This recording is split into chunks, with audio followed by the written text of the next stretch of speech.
दर्शकों को बता दें बड़ी और अहम जानकारी इस वक्त की बड़ी खबर आपको बता दें, बड़ौदा उपचुनाव के लिए वोटिंग जारी है। इस वक्त की बड़ी और अहम खबर आपको बता रही है 9 बजे तक 13% मतदान हुआ है। यह आंकड़ा क्या है? वोटिंग परसेंटेज 9 बजे तक का क्या है? 13% मतदान हुआ है 9 बजे तक। तो बड़ी और अहम जानकारी आपको दे रहे हैं। 9 बजे तक 13% मतदान की खबर सामने आ रही है। कड़ी सुरक्षा के बीच लगातार वोट डाले जा रहे हैं। सुबह 7 बजे से वोटिंग शुरू हो चुकी है। भैंसवाल गांव में योगेश्वर दत्त ने भी मतदान किया है। देवेंद्र भारद्वाज हमारे संवाददाता लगातार हमारे साथ बने हुए हैं। देवेंद्र, वोटिंग परसेंटेज आ गया है, 13% मतदान हुआ है 9 बजे तक।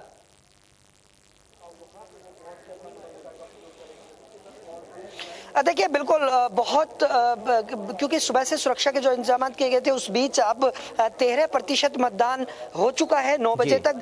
तो जाहिर सी बात है कि एक अच्छा आंकड़ा निकल कर आ रहा है, एक अच्छा परसेंटेज निकल कर आ रहा है और शाम होते होते निश्चित तौर पर यही उम्मीद जताई जा रही है कि अच्छा परसेंटेज निकल कर आए और लगातार लोगों से यही अपील की जा रही है कि वो घरों से बाहर निकले, मतदान करें, अपना मत का अधिकार का प्रयोग करें, क्योंकि एक वोट कीमती है और एक ऐसे उम्मीदवार की जीत यहां से सुनिश्चित कर पाएगी उनके विकास की बात को लेकर, उनके मुद्दों को लेकर, और यही सुनिश्चित मतदाता कर सकता है। और मतदाता अपने मत के अधिकार के मार्फत यहां ये भी सुनिश्चित कर सकता है कि उसके विकास की आगे की राह किस तरह से आसान रहने वाली है, किस तरह से राह योजनाबद्ध तरीके से तैयार की जा सकती है। तो एक जरूरी है कि हर एक मतदाता को अपने घर से बाहर निकलकर अपने सभी कामों को छोड़कर पहले मतदान करना चाहिए।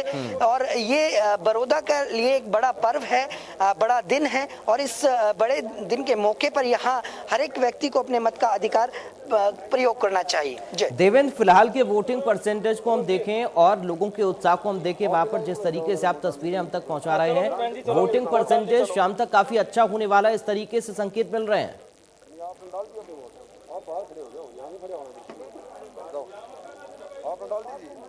जी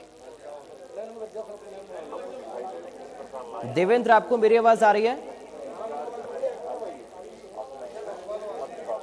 जी बताएं। जी देवेंद्र, क्योंकि वोटिंग परसेंटेज को अगर हम अभी तक का देखें और लोगों का उत्साह देखें, जिस तरह से सुबह से लगातार तस्वीरें सामने आ रही हैं, जानकारी आप भी हम तक पहुंचा रहे हैं, वोटिंग परसेंटेज अच्छा खासा हो सकता है शाम तक, इस तरह के संकेत माने जाएं?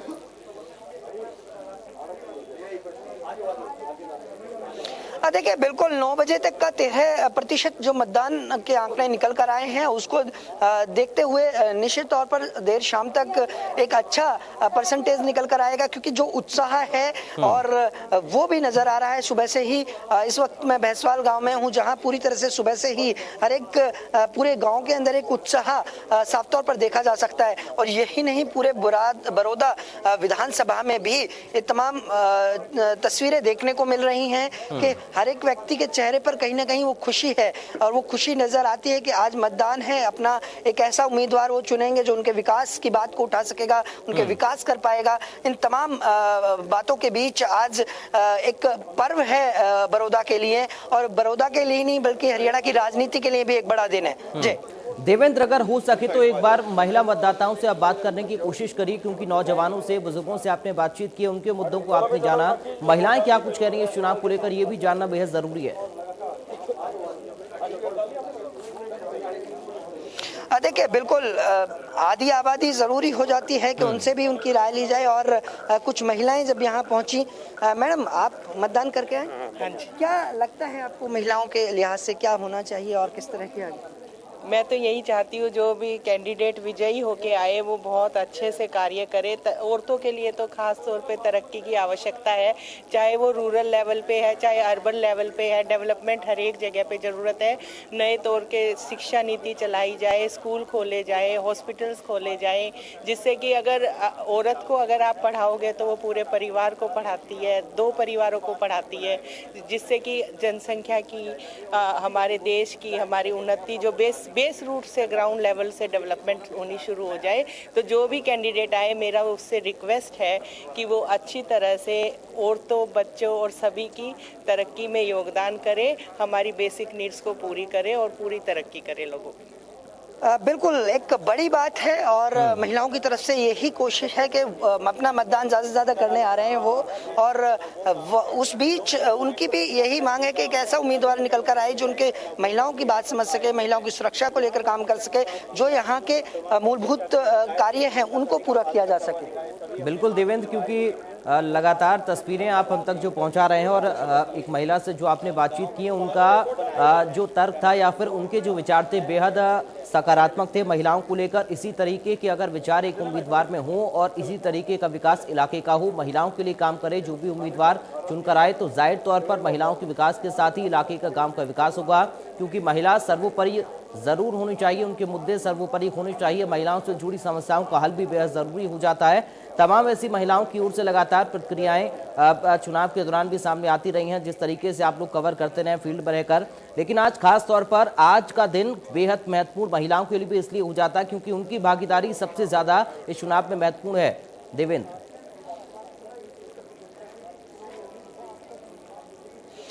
देखिए बिल्कुल निश्चित तौर पर जिस तरह से महिलाओं को लेकर लगातार इस बार एक ये भी बात देखने को मिली कि महिलाओं के जो विकास कार्यों की जो मांग उठी, महिलाओं की तरफ से भी कुछ ऐसे सुझाव दिए गए थे, उनको उठाया गया बाकायदा सभी पार्टियों की तरफ से, और कोशिश यही रही क्योंकि आधी आबादी है और जो महिला सुरक्षा को लेकर एक बड़ा मुद्दा उठा, उसको कहीं ना कहीं सभी पार्टियों ने अपना मुद्दा बनाया और वो देखने को भी मिला। लेकिन इस बीच जब आज महिलाएं मतदान कर रही हैं तो उनके मन में कहीं ना कहीं एक बात जरूर होगी कि जो उनसे वादे किए गए हैं वो पूरे किए जाए।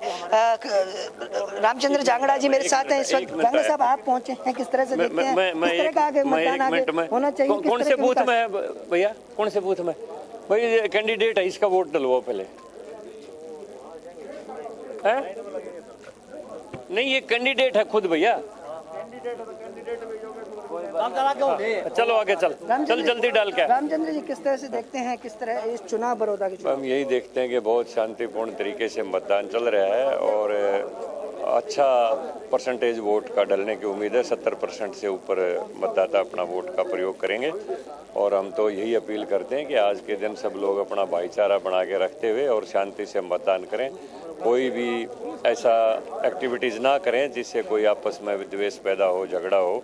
शांति से अपना मतदान करके और चुनाव में अपने हक का जो राइट टू वोट होता है, राइट टू फ्रेंचाइज होता है, उसका इस्तेमाल। सामान्य चुनाव के अलावा उपचुनाव में इस बार क्या मुद्दा रहा, क्या अहम मानते हैं लोगों के लिए? हमारे लिए अहम मुद्दा विकास का रहा है। बड़ौदा के विकास का अहम मुद्दा रहा है भारतीय जनता पार्टी जेजेपी के लिए, और उम्मीद है लोगों ने इसके ऊपर पूरी तरह से विश्वास जताया है कि हमें 4 साल जो सरकार के पड़े हैं तो हल्के के विकास के लिए गठबंधन को वोट देंगे।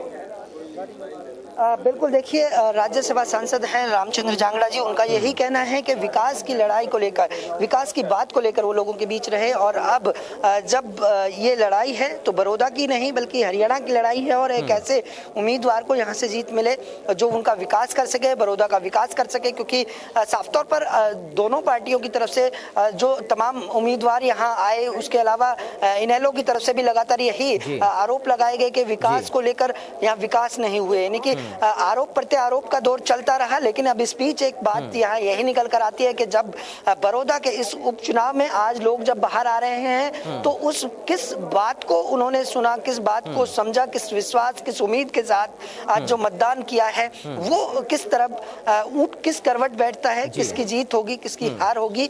लेकिन जनता की यहाँ जीत होगी और जनता उसी जीत के साथ आज यहाँ मतदान करने के लिए यहाँ पहुंच रही है। देवेंद्र, आपका बहुत शुक्रिया।